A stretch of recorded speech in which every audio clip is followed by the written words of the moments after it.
Välkomna tillbaka. And we are actually gonna switch to English now for a little while because we will have our next speaker on stage. It's Meng, a researcher at RISE. Are you here, Meng? Yes. Hi. Hello, nice to see you. Do you just want to introduce yourself a little bit first and what kind of research background you have? Yeah, of course. Hello, everyone. My name is Meng Song, researcher from RISE, the unit of electric power system. I'm working with modeling and analysis of electricity market, sector coupling, and flexibility issues. It's my pleasure to be here and introduce about our new project, the long-term price scenario of the frequency regulation service. Yeah, it's a very interesting project about scenarios for the frequency and balancing markets. Would you give us a little bit of background on the project? Yeah, of course. Actually, the idea came from the needs and experiences from our previous work. Right now, we have many projects on the energy transition and the flexibility issues.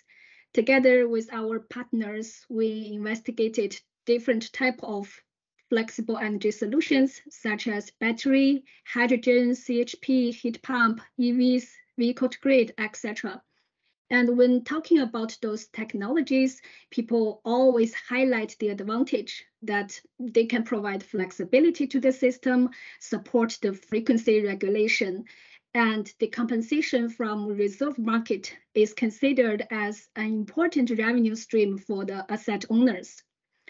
On the other hand, it's a challenge to accurately estimate how much revenue could be achieved from the reserve market, and whether it can effectively recover the investment cost.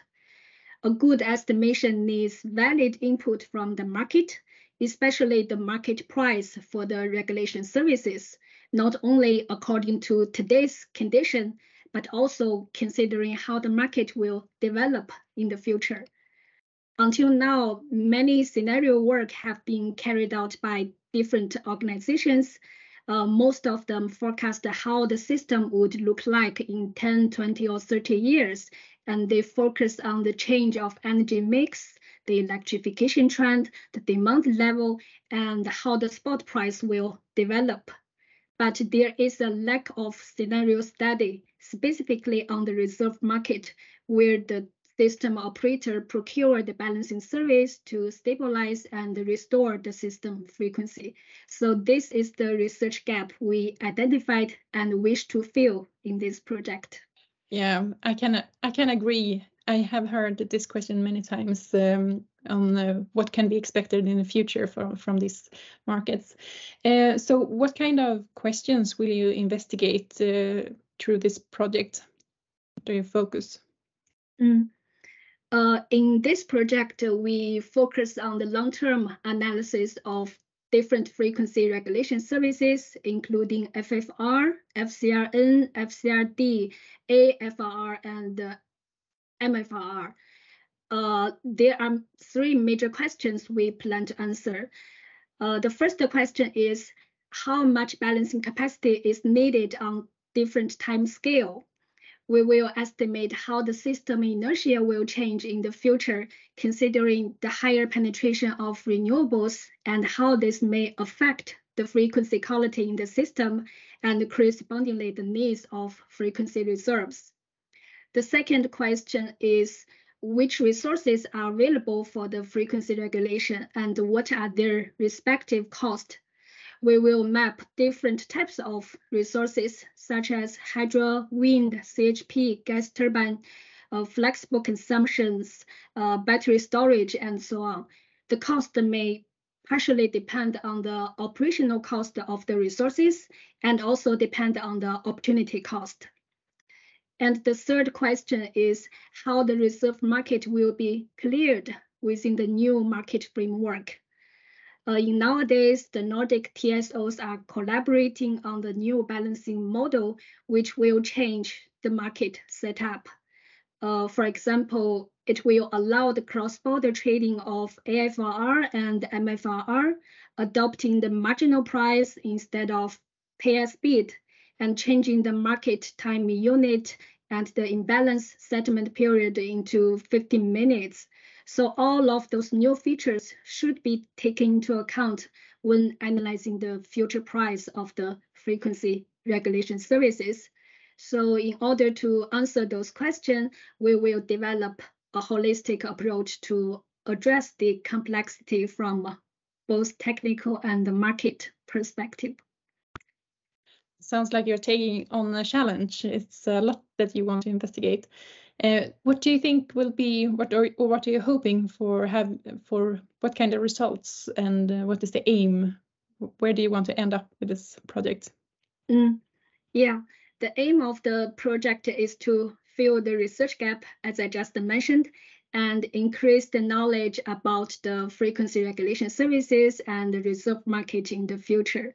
So we will develop methods to estimate the need of balancing services in different scenarios, and then simulate the interactions between different service providers and the market, considering the new Nordic balancing model. Well, the major result will be the price scenario for different reserve market, focusing on Sweden until 2050. Okay. And who's this, like, what kind of stakeholders do you think will be interested in taking part of the results when you're finished? Yeah, well, we have three major target group. The first group will be the energy asset owners and the new market players, such as energy communities or aggregators. The project result will improve their understanding about how the reserve market may look like in the future, how much balancing service will be needed, and how the market price will develop. So we expect that such information will support their investment decision on the new energy solutions, such as electrolyzers, battery, heat pump, and vehicle to grid. And this will also contribute to business model innovation for new market entrants who can aggregate the flexible resources and provide balancing service to the system. The second target group will be the policymakers and the system operators. The result from the project can bring added values to the scenario study that they already have. So yeah, we think this will complement their work and support further social economic analysis and their planning strategy. The last target group is academic communities and the research institute. We hope that the scenario generated for different reserve market could be utilized as valid input in various market simulation. And the market we developed could also be used in future studies about the frequency regulation and balancing market to generate new knowledge. So a good news now is that we have already set up a reference group with experts from the three categories to collect input and feedback. Perfect. Thank you for this introduction, Meng. We will now bring in, now we have Ellen here. Yes, because we actually have one last question for Meng in the chat from a potential stakeholder here. What is the time frame for the project, and when is it time for publishing the results? Yeah, it's a 2-year project. We just kick off this project in this March, and it will finish by March 2025. Thank you. So 2 years from now. Then I will bring up Anna Jäderström, who is head of balancing markets at Svenska kraftnät, to the stage as well. Hey, Anna. Nice to see you. Nice to see you both. So I would like to start with some questions for you, Anna, about the research needs that you see from the Swedish TSO perspective, and maybe especially focusing on the balancing market, since that's your main topic.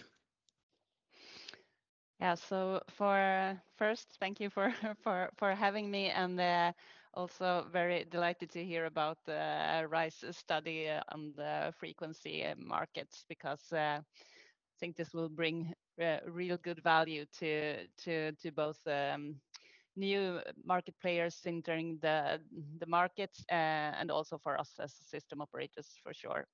So I'm looking forward to it, even though I have to wait 2 years. It's I will be excited along the way. I think this is one big part of what we're struggling with: how to make sure that the markets we are creating are socioeconomic, bring socioeconomic value, and how to prepare the reserve markets or the reserve products for the future electricity system. So I think that will be kind of the big perspective when it comes to balancing markets is, okay, what abilities do the system need, and how to create good markets for those purposes? Do we have to change the requirements some way to both match what the system needs, but also what can be delivered by new technology, so that we don't create products that are impossible to deliver, or very expensive to buy, or such? And I think that is something that we are historically struggling with, because we designed everything to fit the hydropower in Sweden, and then we are trying to kind of merge this and try to adjust to this new reality, where we have a lot of technologies that can bring flexibility, and have to bring flexibility to the system. So I think to be able to see how to match the abilities we need with also good markets, and perhaps also investigating if the TSOs or system operators should have some kind of elasticity in the demand or the need, and if that could be kind of one part of the market mechanism to, okay, we buy this volume of this product if the price is right, otherwise we buy more of this product, and that is something that we really haven't challenged or investigated in historically. Very interesting. Like I asked Jens before from EI, I would also like to ask you how you are following and monitoring research, and how you're cooperating from a TSO perspective with different research projects. So we have a department who works with more strategic issues at Svenska kraftnät, and they also have this research initiatives. We have divided it into several kind of themes and groups, which are then manned from different kind of business areas at Svenska kraftnät. So for instance, system operations, and we both finance research projects ourselves, and are also in several reference groups and so. No. A lot of projects, and I think we would like to be in even more of those, but often kind of more on the technical side. I think we would like to have perhaps more projects on the market side. Yeah, I'm also a little bit curious on the research that is done not by yourself but by other actors in the markets, both in Sweden and internationally. How applicable is it to the work that you are doing, do you feel?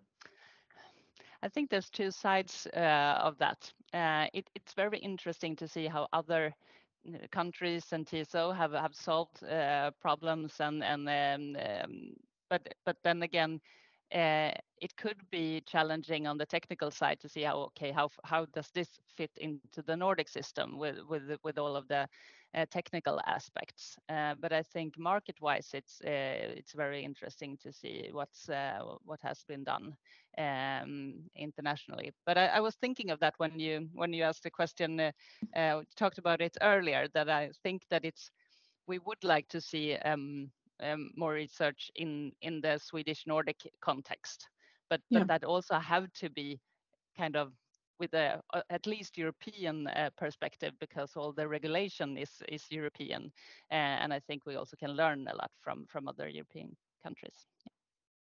Thank you, Anna. Now I want to remind the audience also that if you want to ask a question to Meng or Anna, please remember to write them in the Q&A. So I will ask a question to both of you. Meng, I can start with you. A little bit about how well do you think the ancillary services work today, and where are they heading in the future from your perspective? Yeah, I think right now, I mean, the system works well, but of course there's more challenge, especially considering more renewables in the future. And I think the TSOs are also working to set up a new balancing model, which can engage in more available resources and the exchange of services between the borders. And I think in the future, it can foresee that more flexible resources can be used to support the system services, and the market should be more easily to be accessed by different actors. Do you share this view, Anna, or what are your opinion or point of view? I think Meng has a good point there, and I think what we have done up until now is more spreading the knowledge about these markets and trying to get new market players to enter the market and to increase the liquidity in it. But I think we have to more in the future also look at, okay, what does the system need? Are there more products or so that we don't have today? So I think the markets that we have, they work quite well, although we still need more liquidity in them. And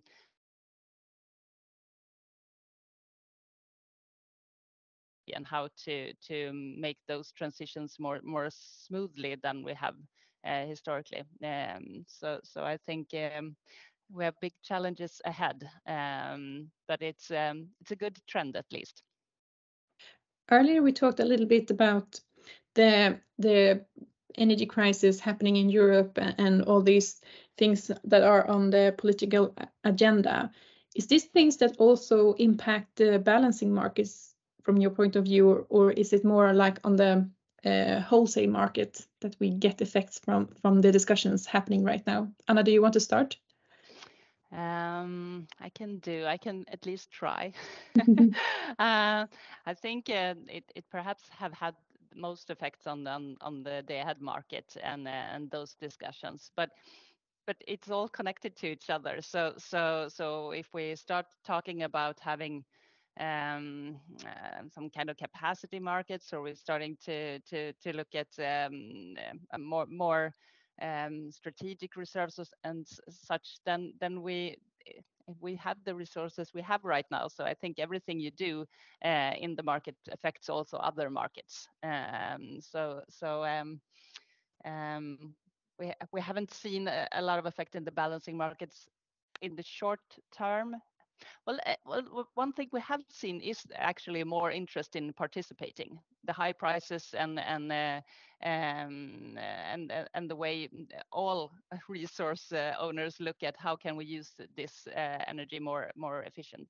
Then that has driven also more players into the balancing markets, which is positive. So that's one effect, at least. Do you have any comment on that, Meng? Yeah, I agree with Anna that all the markets are intercoupled with each other. For example, it's always difficult it's challenging for the service providers to decide where to allocate their flexibility capacities. For example, how to coordinate the portfolio on day-ahead market, intraday market, the different frequency regulation market, or local flexibility market. Thank you. Then I will bring in Elham and see if we have any questions from the audience this time. We have at least one more question for Meng. Will the project consider the coordination between balancing markets and local flexibility markets? No, we will not consider the local flexibility market directly in this project. We mainly focusing on the frequency regulation market. But as just Anna also mentioned about those some intercorrelation between different markets, I think for the service providers, they always have the opportunity to try to allocate their flexibility on the flexibility market, so that will affect how they bid, how they set the bidding price on the reserve market, on the frequency regulation market. That will affect their opportunity cost and correspondingly influence the market price in the end. Thank you. And I can also, adding to the question, we have one more question now. Do you cover the perspective of energy communities in the project? No, energy community will not be directly, directly considered, but we will rather emphasize different type of resources. But of course, the energy community can be a player on the market if it can aggregate different type of resources. Right. Thank you. Thank you. And thank you, audience, for the questions. I see we have a little bit more time, so I will ask a little bit to Anna and Meng again. With the balancing markets are not so much regulated by Swedish policy, but EU policy. What do you see happening here looking forward, and what are we to expect from the policy landscape, but also and the role that the policy have for the future balancing markets?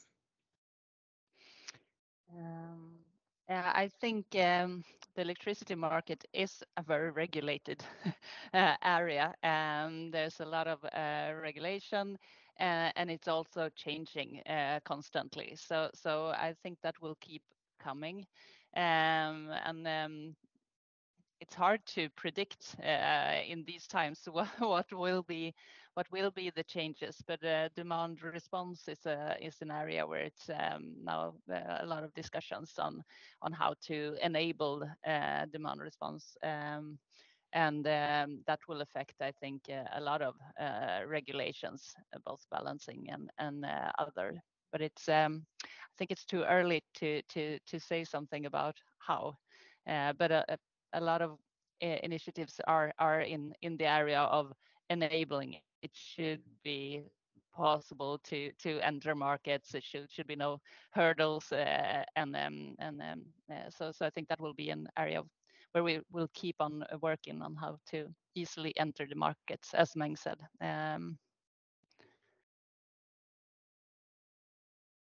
Meng, do you have any comments on that? The EU policy, yeah. Yeah, I think there should be, some policies should be introduced to empower and engage especially for the demand side resources, because traditionally the market was more for the large producers and large energy companies. But now I think from the demand side, there are more and more resources that can also support the system, but the barriers should be removed, so more new actors can also be part of the market. Yeah, I think I have time for one final questions that I haven't had time to send out. But